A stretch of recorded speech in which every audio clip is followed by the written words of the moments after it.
I'd like to skip ahead a little bit as I go through. I saw a photograph earlier, so it's got to be here. I'm sorry. Here I'm looking at a photograph in Kuwait in 1992, in January 1992, and there is a mine next to me on the beach here. These were the Stinger missile silos. I was wearing an abaya, although it was too short. They didn't have anyone long enough for me. And in the background here, you can see a double .50 caliber weapon. Me and a friend at the White House. That is the podium where you see the president speak from all the time. Me aboard the USS Eisenhower in the Persian Gulf near Iran over in 1992. I had a horrible feeling that something bad was going to happen because there was fluid dripping from the ceiling in the helicopter, and I thought, but we made it back.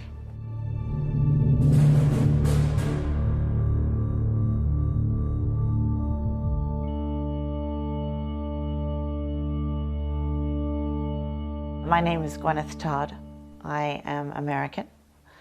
I worked at the White House and the Pentagon for many years, and then I served as a political advisor in Bahrain for 3 years. That's been my career. I am now in Australia. I went to Syria in 1989 to study Arabic in Damascus. It's working. I went to work immediately for the United States Army, and I arrived at my new job 10 days after Saddam had invaded Kuwait. And I spoke Arabic from my training. And so I was put immediately in charge of material sales, particularly medical equipment, chemical defense equipment, for weapons, and Stinger missiles. During that time, as I spent a lot of time in various countries, never in Iran themselves, but I had a good understanding that Iran was always off limits, especially with the Republicans when they were in power. We were not to do anything with them.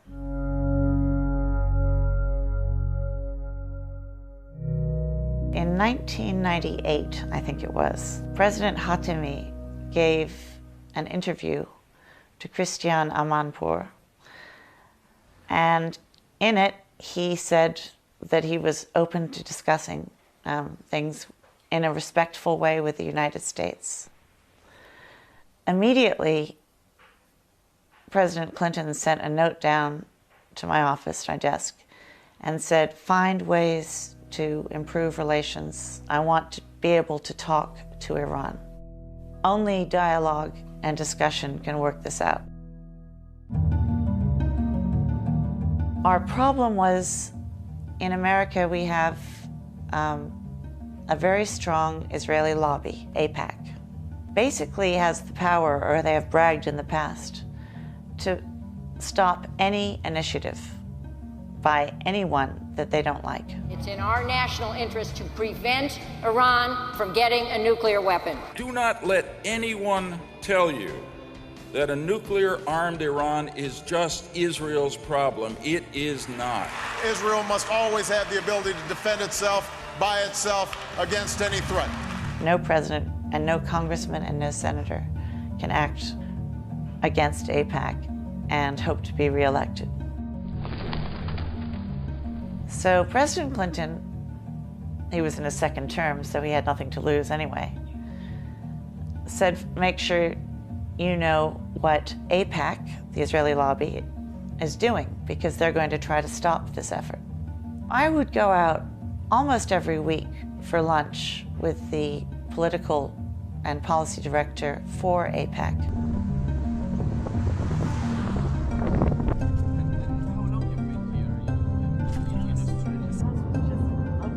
he would be trying to get information out of me about what President Clinton was planning. I was trying to get information out of him to find out which senator they were going to be talking to, who would then send us a letter that I would have to answer, screaming that we must not deal with Iran. It was a cat and mouse sort of game. Every time Obama or the administration puts pressure on Netanyahu and Ehud Barak to negotiate with the Palestinians and to come up with a two-state solution, suddenly, all over the press, Iran's nuclear weapon appears. And we're like a dog with a squirrel. If I say, if I call my dog out here right now and she's patting me and I go, squirrel, she'll tear off. Doesn't matter how much she loves me. Because, and that's how we act. Every time Israel says, Iranian nukes, we go, forget the peace process, forget the Palestinians, oh my God. So it's a very, very useful tool.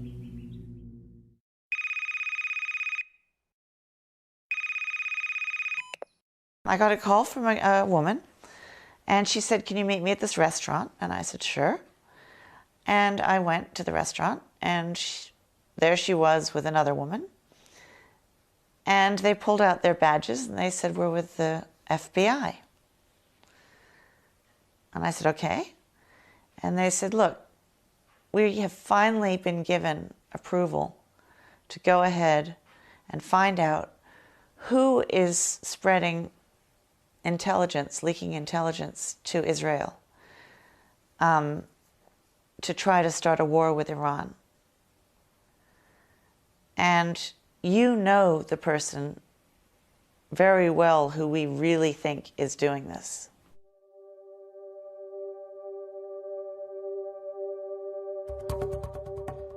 This particular man was in the middle of his 6th divorce. And I went out with him once a week for dinner. And we would discuss everything, his family, but I would try to get him talking about who was passing information and what were they trying to do about Iran. Why are you supporting war against Iraq? Saddam Hussein is awful, but you don't have a good replacement. Many, many, many people are going to be killed. He said to me, we don't care about Iraq. Israel doesn't care about Iraq. We just want a base from which to operate for regime change in Iran. And that is where we identified Larry Franklin, who was a Pentagon official who was passing information to the Israeli lobby. They actually caught him going into a restaurant where the Israeli lobby guys were waiting, and he was carrying a classified document about Iran. And they got him red-handed. He pleaded guilty to spying and passing secret documents. But they still had to try the Americans. And the Americans were the Israeli lobbyists. Nobody wanted to touch them.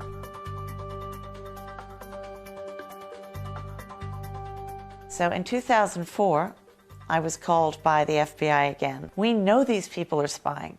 They've been caught ready to receive information. It all has to do with Iran. Can you come down and talk to the Department of Justice officials?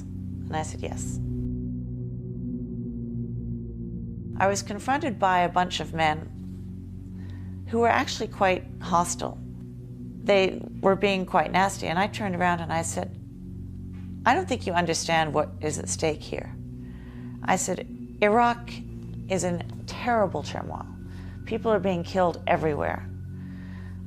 It's not going to get better. Now we're talking about people who want war with Iran. You're talking about possibly starting World War III. You would kill hundreds of thousands or more Iranians, and there would be Americans killed. And it might be the one thing that would unify Sunni and Shia against all of us, because Iran doesn't like Al-Qaeda. But if we're bombing Iran, they'll side with Saudi and others, because it's a threat. It's a threat to Islam, to the Muslim Ummah. It's a threat to everything. They excused me. They said, thank you very much. We'll call you.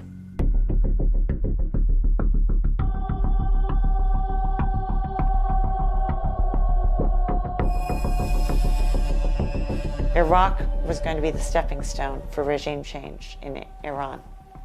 We were going to invade Iraq, set up a government that was friendly to Israel and friendly to us, and from there, they would be able to meddle in Iranian politics and create problems. That was the original plan. So they had to get everyone into we had to get into Iraq, we had to get rid of Saddam. I was asked to come out to Bahrain, and my job was force protection and political advice. I had no immunity. I was not a diplomat. I was not a government employee. I was a civilian. I made sure that our admirals and our people and our ship captains going out there, I would lecture them and I would explain the truth. Listen, this is a routine game that is played. Don't overreact. And all was fine until 2007. A friend of mine was working there at the Navy base. And I sat down and I spoke to the American admiral. He said, look, what I'm really worried about is there'll be a miscommunication. Somebody will think that someone's actually going to fire at them, and then we'll start a war. And he said, so I'd like to set up a phone line to the Iranians that we could call and say, look, whatever we're doing is routine. You're going to Washington to propose that? He said, yes. I said, you're going to be shot down. He said, you think? No. Why would they shoot me down? I said, because the people you're talking to want a war with Iran. No. Nobody wants a war with Iran. I said, yes, they do. And these are the same people who dragged us into war in Iraq. They'll do it if they can. And so it all happened as I said it would. The line was never set up.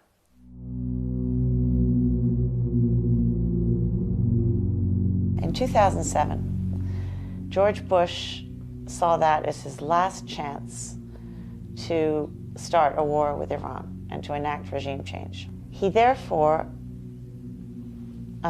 pulled the admiral that we had there, who was very, very good, back and sent out a new admiral. This new admiral I had known when he was only a captain at the White House.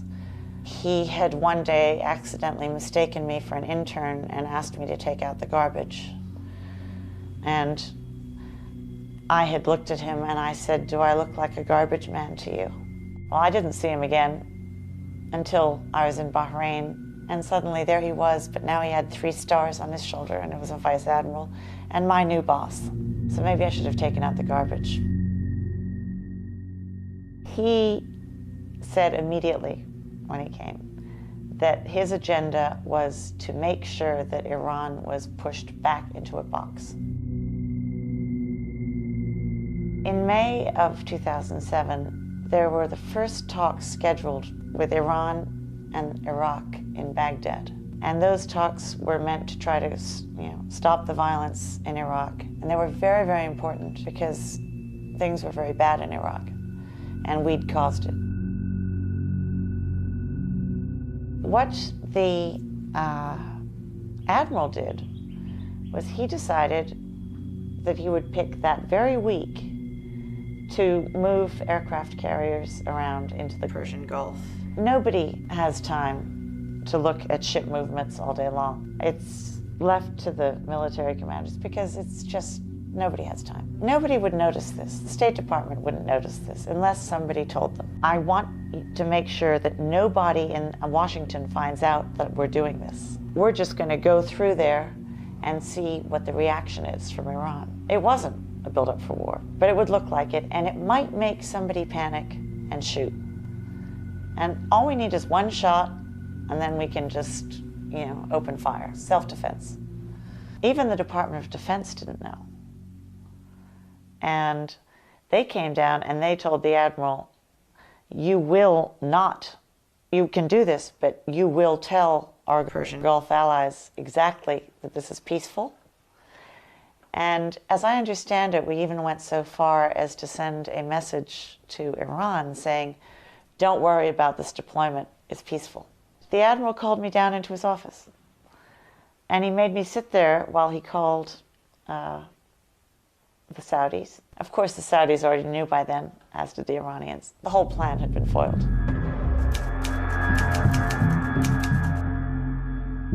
I was sitting in my office at about 2 o'clock in the afternoon, 2:30, and a young lieutenant came in with a piece of paper in a folder.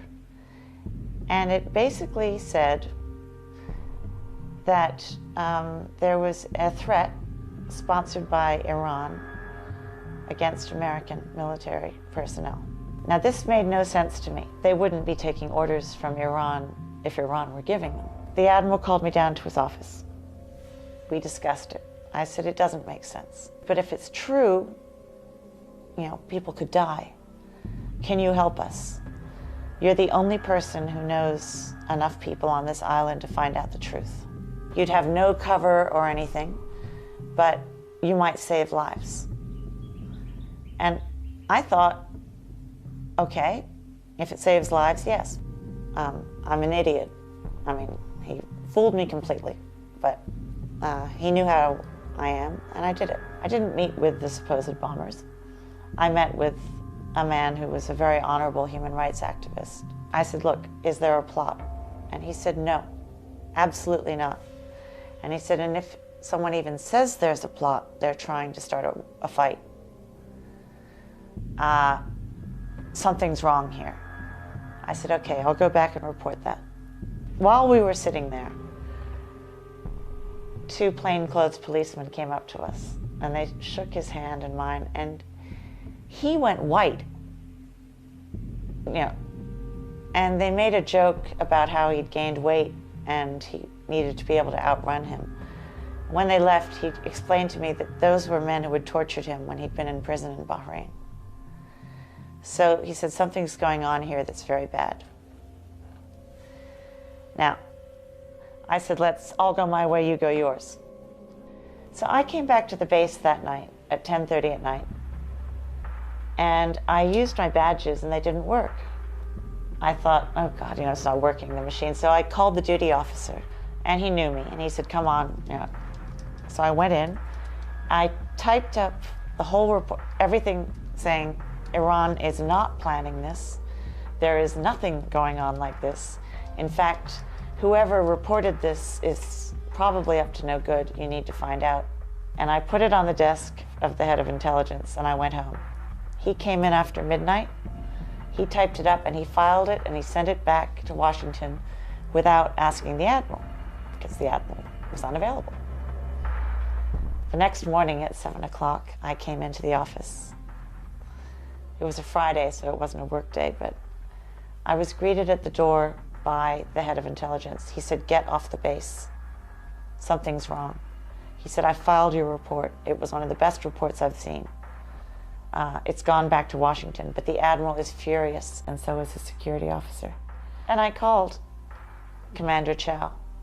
I said, what's going on? She said, we have suspended your top secret special access intelligence clearance. I said, why? And she said, that's classified. Now, I said, well, I'd like an explanation. She said, come to the base. And I said, no, you come to me. She said, no. So I was completely confused at this point. I called my friend who was at the base, and I said, I need you to go find out what's going on. He went, and he went to speak to the Chief of Staff, and he found a letter, which I have, dated December 13th, 2007. It is prepared by Commander Chow. It suspends my top secret special access clearance.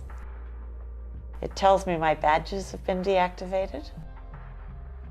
And it says that all my colleagues have been notified. They sent the Bahraini police to that village, and they were waiting for me to drive in there. And I was going to be either arrested or killed.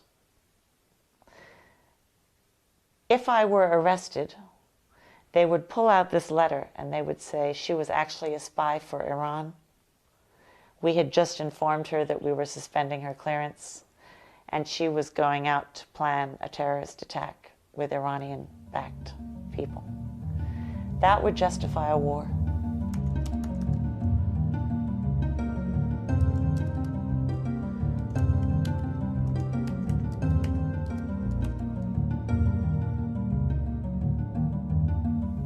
The other option would be that I would be killed, in which case they would say the Iranians killed an American in Bahrain, and that would be justification for attacking Iran. Those are the only two options I can think of. They tried to hide the letter. They did not let me have it, but my friend had seen it. I fought for 3 months. I finally got the letter.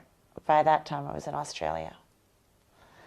But in the interim, I got a lot of support from all my colleagues, but nobody would, the lawyers, no one would talk to me about anything. They wouldn't give me any answers.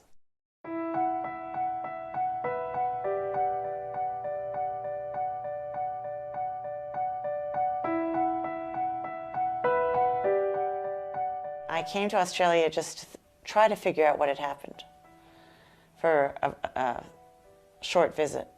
And while I was here, one of my I had a company. I was a contractor, it was my own company.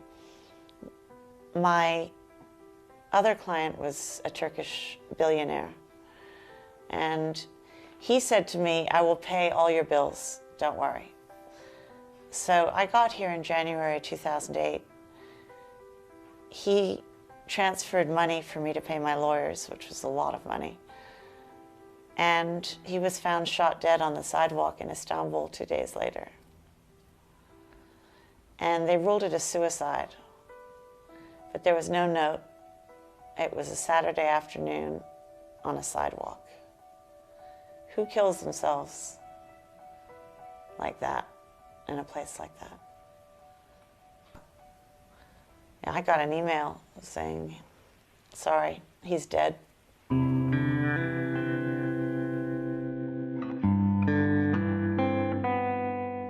Yeah, these people don't mess around. They wanted war, and they want war now. It'll be you and me who will die, and our families, and babies, if there is a war like this.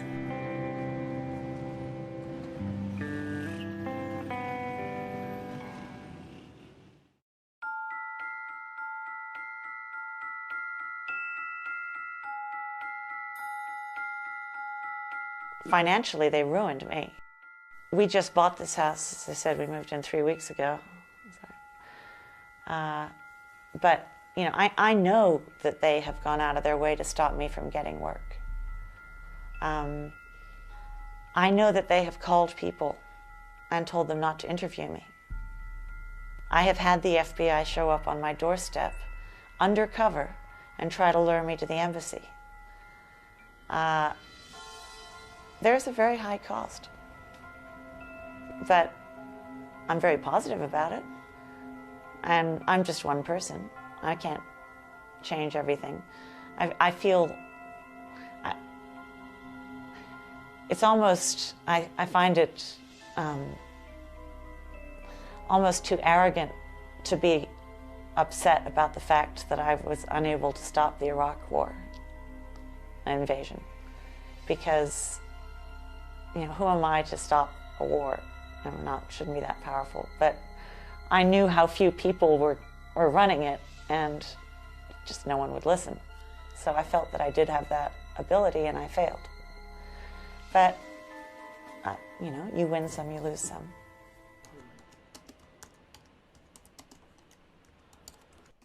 free press is really hard for the people who carry out these conspiracies. Because when they see that actually, you know, in the media, that we're all normal people. I respect, you know, the Jewish faith, and I respect the Buddhist faith and the Hindu faith. People are people. It's what they do. It's not how you label them. And there are no organizations that can fix this. Only people can fix it. And if you come out with too much in the media that is against the agenda of these people, you find your satellite connection cut off.